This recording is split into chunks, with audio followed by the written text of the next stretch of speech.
foi Philemon? Bom, para Carl Jung, um dos pensadores mais influentes do século XX, ele foi muito mais do que uma simples figura da imaginação. Ele foi um guia espiritual, quase um guru interior.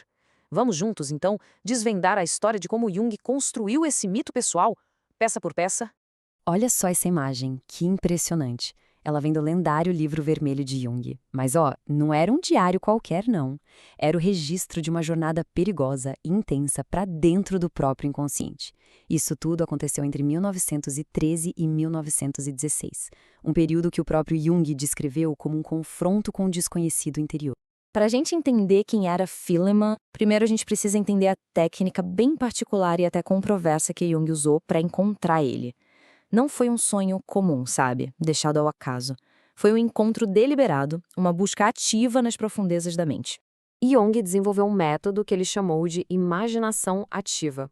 Pensa assim, é como se fosse uma descida intencional a um estado de fantasia, mas com um propósito bem claro. Não para fugir da realidade, mas para interagir diretamente com as figuras que surgiam lá do fundo da psique. E nas palavras do próprio Jung, a técnica era totalmente imersiva e interativa. Não se tratava de ficar só observando de fora passivamente. A ideia era entrar na cena, participar de um diálogo direto com o inconsciente. Era um jeito de dar voz àquelas partes de si que normalmente ficam em silêncio. Ok, agora vamos começar a puxar o fio desse novelo. A primeira camada da identidade de Philemon está enraizada num mito clássico bem famoso. E a origem, olha, não é tão misteriosa quanto parece. A primeira fonte vem da história de Philemon e Baucis, do poeta romano Ovídio. E como esse exemplar da biblioteca dele mostra, a conexão era muito pessoal. Jung conhecia esse texto a fundo desde os tempos de escola. Dá uma olhada na data da cópia, 1894. Ou seja, muito antes de Philemon aparecer nas visões, a história já morava dentro dele. Mas calma lá, o Jung não fez um copia e cola do personagem. O Philemon de Ovídio era um camponês super gentil, hospitaleiro. Já o Philemon de Jung, no primeiro encontro, é descrito como meio desajeitado, meio relutante em ensinar magia. Isso mostra que o Jung já estava ali adaptando o mito para as próprias necessidades psicológicas, transformando ele em algo novo. Agora vamos para a segunda camada da identidade de Philemon, uma camada mais moderna e bem mais trágica, que vem de uma das obras mais famosas da literatura mundial. Pois é, no Fausto de Goethe, a história de Philemon e Baucis tem um fim trágico. Eles são mortos e a casa deles é incendiada por Mefistófeles. E essa versão bem mais sombria da história impactou Jung profundamente.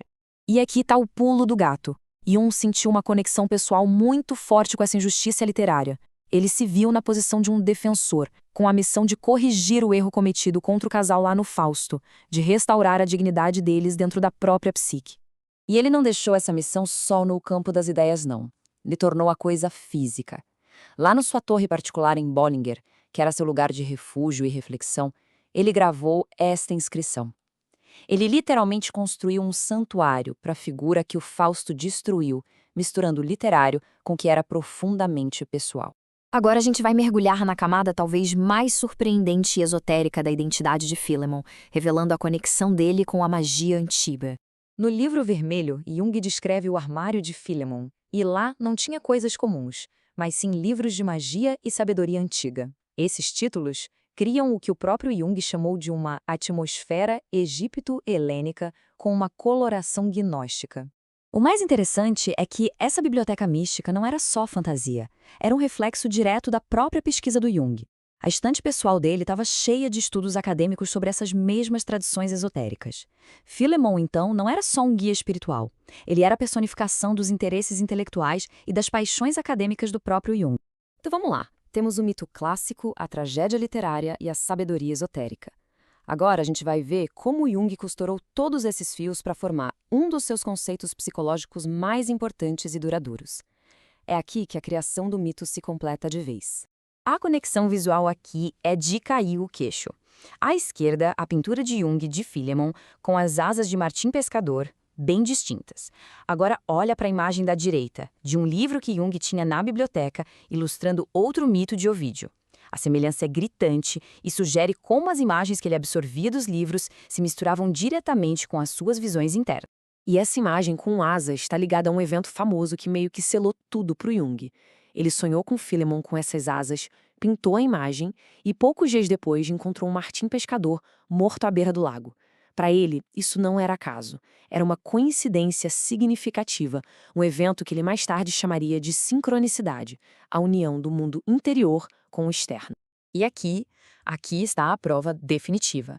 Em um livro acadêmico que discute justamente as visões antigas de figuras sábias como Hermes Trismegisto, Jung escreveu na margem Senioris Visio, visão de um homem mais velho.